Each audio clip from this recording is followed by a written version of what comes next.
Hey YouTube, Harrogate Bantam here with the third part of my Reissue Seacons review. If you missed the first two parts, then check out my other videos to catch the 6 individual Seacons in their individual modes. But here in part 3 we're going to cover off the formation of Piranacon. Now, the more observant of you will have noticed that Snaptrap has changed slightly, and I must admit I have cheated. Some of the bits are a bit tight to get together, and I'll end up fumbling about like a 16-year-old at a drunken house party. So what I've done is got all the individual parts ready, and I'll just show you the formation of Piranacon. So what I've done is with Snaptrap, is put his legs back to their turtle mode and took them round the back. These are quite nice and stiff actually, they don't move and flop about. Anyone who's picked up Encore Bruticus will know that Onslaught's arms are a little bit loose when you come to form Bruticus, but Snaptrap's quite nice and stiff really. And then what I've done is as well just popped his legs up to the side, and it looks like he's a little bit sumo or wrestler-esque. So first of all, what we're going to do is we're going to use the legs. So I've decided to use Tentakill and Nordalader. Now, the completists and perfectionists among you will say, well, you know, you shouldn't use Nordalader for the leg, he was originally intended to be the weapon, da da da da da. The main reason for this is that the holes underneath Snaptrap that the heads go into to form the legs are really loose, and probably the worst bit of moulding on Snaptrap himself. So trying to use one of the other figures, he flops about all over. So Nordalader has a fat head compared with some of the others, and he seems to stand on there quite nice. So what we'll do is we'll just pop Nordalader into there and Tentakill into there. And what you can do is, you don't have to have the two figures extended, you can actually sit them if you would prefer, like that, in their sort of smaller modes, but just, and it'll just make it a bit more stable. But usually I would have them extended out, but I'm not sure just how well it fits into the camera if I extend it out. Hang on, he's decided to stay where he is. Alright, well, I'm afraid you'll have to leave it as that. Okay, now for the left arm, I think the purists amongst you will agree with this. We've got Seawing. Okay, so very similar to his Target Master mode, except with one of Piranacon's fists, who it does look like he's flipping you the bird. But we'll pop him in there. Now this is quite tight, so no, it's not. Making a layer out of me. And then for the left arm, I've chosen Scalar, and again, up yours YouTube, and we'll just pop him in here. And I'll get this one that's a little bit tight. No, he's quite easy as well. Right then.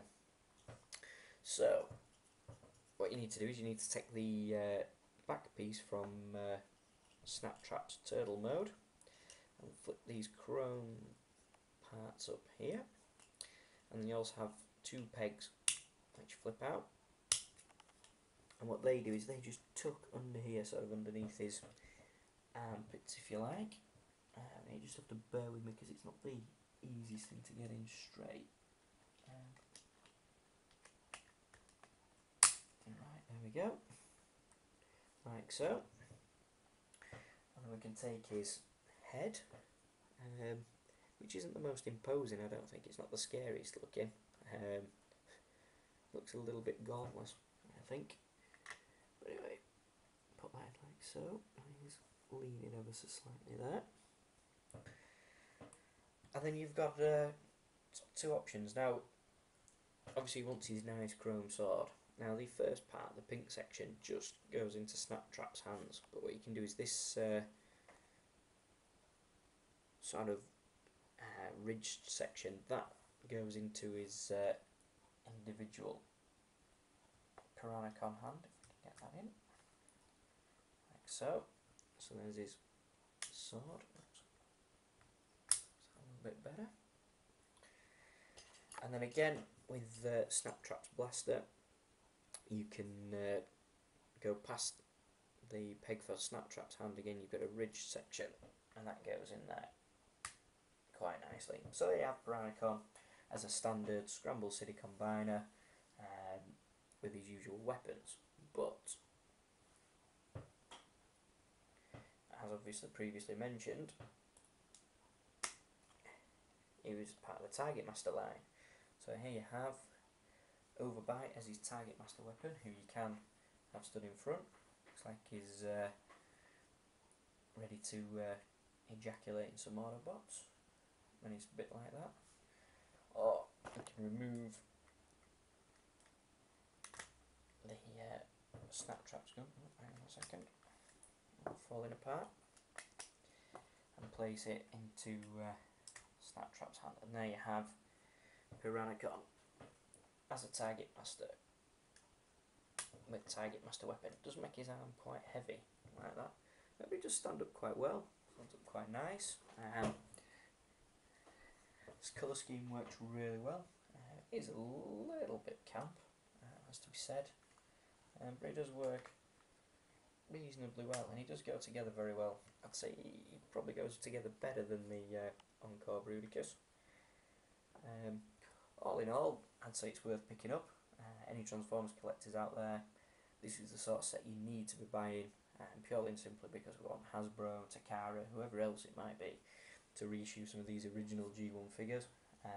Yeah, if you're a purist, pay 300-400 quid for an original, but if like me, your hobby's a little less serious than that, and you're more or less doing it to relive your childhood, then this is a great set. It cost me 58 quid from Toys and Games, but maybe on eBay, or if you live in the US, prices will be slightly different. But anyway, thanks for watching. I hope you'll join me again for another one of my Transformers reviews.